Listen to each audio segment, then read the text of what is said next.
Hello people, welcome back to ESPN's Football Forecast. My name is James Allcott and we have a big game that we need to talk about. Arsenal against Manchester City. Two beautiful people here to talk about it with me because it would be a bit boring if it was just me on my own.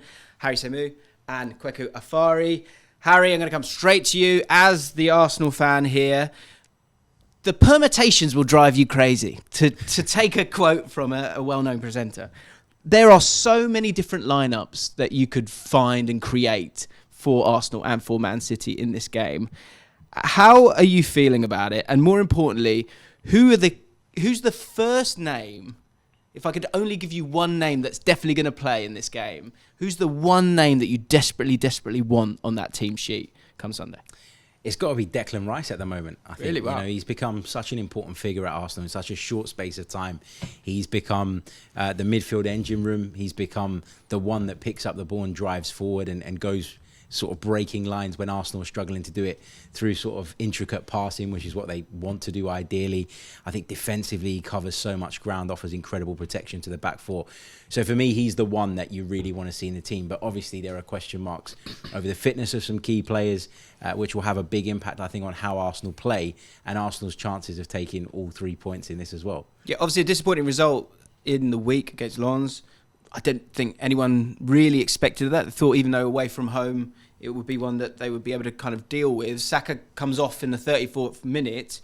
The question I asked, I was expecting to hear the name Saka, but I understand how Declan Rice is so important. But from a sort of fitness point of view, Saka being in this lineup, and at the time of recording, we don't know if he's going to be fit or not, that's going to be enormous in this game because Man City have a very congested midfield at times. Arsenal, without Martinelli and Saka, it's going to go down that road as well, is it not?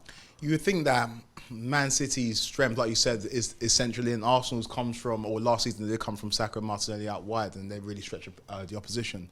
And Saka will be a huge blow. It surprised me in the game against Bournemouth on the weekend where he came into that game with a slight injury and he still played more minutes than he expected, and obviously he played midweek. I thought Lens midweek would be a chance of rest because Saka, but he played again, and it maybe shows how imperative he is to this Arsenal side. He's very important in terms of not just what he does with the ball, but in terms of his goal getting. Bukayo Saka is one of Arsenal's main goal getters. Without an established number 9 who's putting the ball in the back of the net 20, 30 times a season, you need Saka to add numbers. And so him being missing potentially, like I say at the time of recording, is huge for Arsenal. And I think I'm in a different mindset to you guys. I think that Arsenal are in a position where Man City are almost there for the taking, and this game has greater importance for Arsenal than it does for Man City. And Saka missing is a huge blow. So why is that?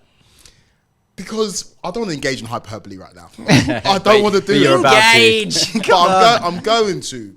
It's a must-win for Arsenal. And if you ask Arsenal fans right now what you want from the game on Sunday, you would take a stinker of a performance, an absolute stinker of a performance, but 3 points. This is an Arsenal team that are, in a positive way, very emotional. And we saw it in the Community Shield when Arsenal maybe didn't deserve to win that game, but got the win, and it meant so much. I think it stood you in good stead for the beginning of this season.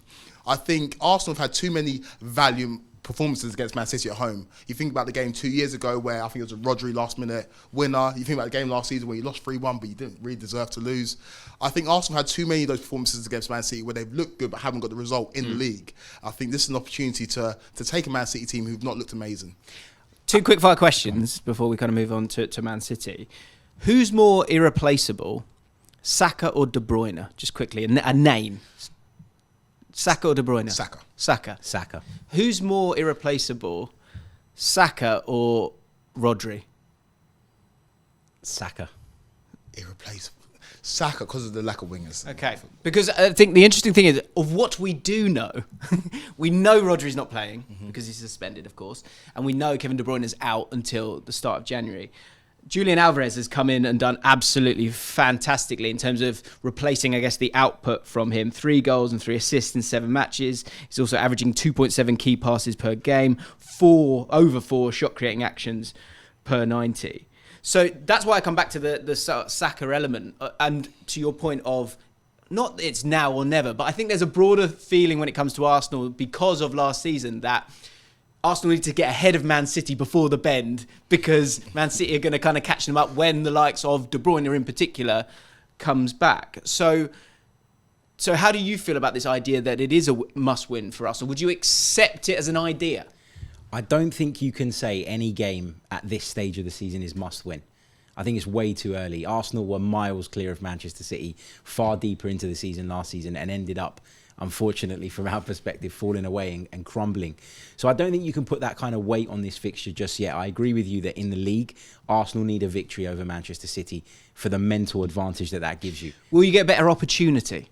Well, it's difficult to say because it's all circumstantial. Like coming away from the Bournemouth game, Arsenal cruised to a comfortable victory. You've just found out that Manchester City have lost at Wolves. You know that Rodri's going to be out, and you think, great, this is a wonderful chance for Arsenal. At home, right? At home, right, exactly. And then the week goes on, and you learn that Bukayo Saka is potentially injured, and there are other injuries within the squad. Yeah. You lose your game, they win their game. Exactly, and all of a sudden the pendulum swings really, really quickly, and that's the thing with football.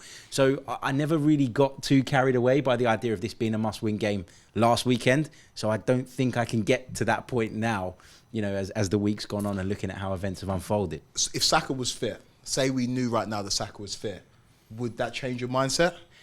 It increases Arsenal's chances of winning the game. Yeah. But for me, it's must not lose more than it is must not win. Okay. Because you don't want to have that sort of that defeat on your mind again. You don't want to have another defeat at home to Manchester City, in which a game where you normally play quite well, have a lot of the ball, but can't really lay a glove on them. They go down the other end, prove they're more clinical than you, and ultimately run away with the points. And I guess there's an understanding that regardless of who is playing, and I think Rodri is a massive miss here.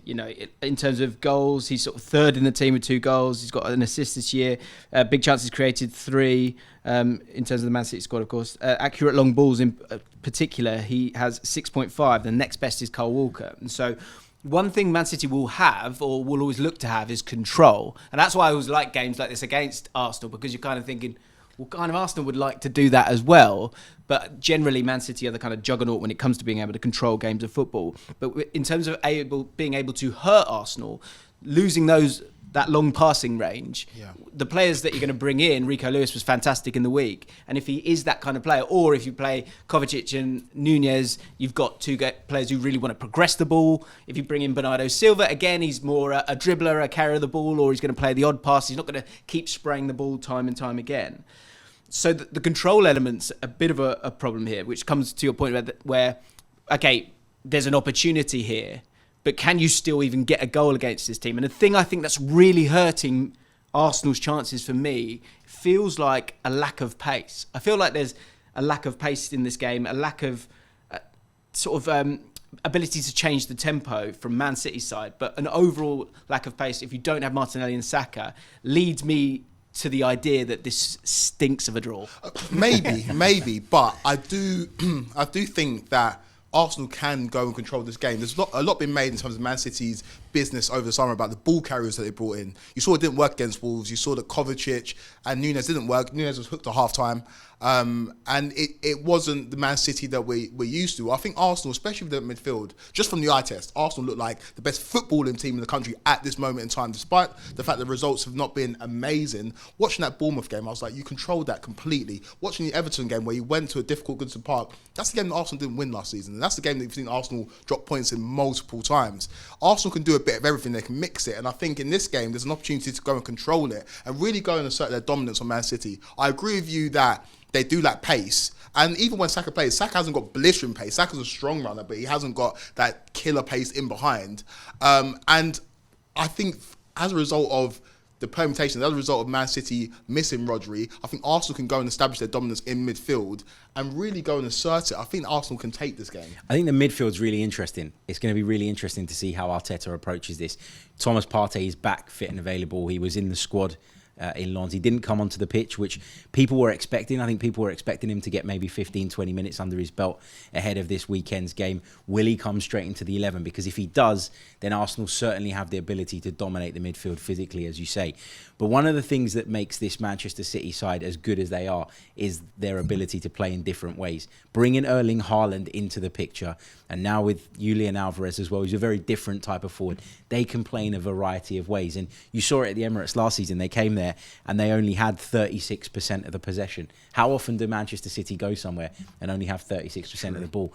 But they were happy to do that because they can keep you at arm's length almost. It's almost like a boxer with a jab sort of keeping you at a distance. Yes. That's what City can do now. And we know they've got the quality to hurt you at the other end. So I think that's what makes this fixture so fascinating. Arsenal are trying to get to the point where they can play in different ways. I don't think they're quite there yet. I think we've seen a bit of transition at the start of this season, which has led to some, should we say, shaky performances at times, and then some shaky results as well. But City are the complete team. It's amazing. I flip-flop on this so quickly and easily, but my latest flop is that Man City have more pace. Haaland, Alvarez if you need him to make that run, Doku, Foden if he plays out on the right as well. So that's why I think I keep asking questions about Saka, because for me, without Saka, even if you play Gabriel Jesus out there, who's the best option, I think, otherwise, it lessens the team elsewhere, and overall I think Man City will find it comfortable. That said, it's at Arsenal. The atmosphere is going to be absolutely fantastic, and I feel like that evens it out. So for me, prediction wise, I'm going for a draw. What are you saying, Kweku? I'm going for an Arsenal win. I'm going for an Arsenal 2-1 win. Arsenal. You're more confident than me. I'm going to go for the draw. I'm going to go for the draw. I think it's very much a fixture, as I said, where I think that it isn't really a must-win at this stage for both. It's more a must-not-lose. And I think both of the managers, if it got to 65, 70 minutes and it was a bit of a stalemate, I don't think anybody would be overly sort of tempted to take those risks and gambles that could potentially lose them the game. So draw for me. Okay, guys, do the impossible. Can you? Get into the comments, predict the lineups and the score. Good luck.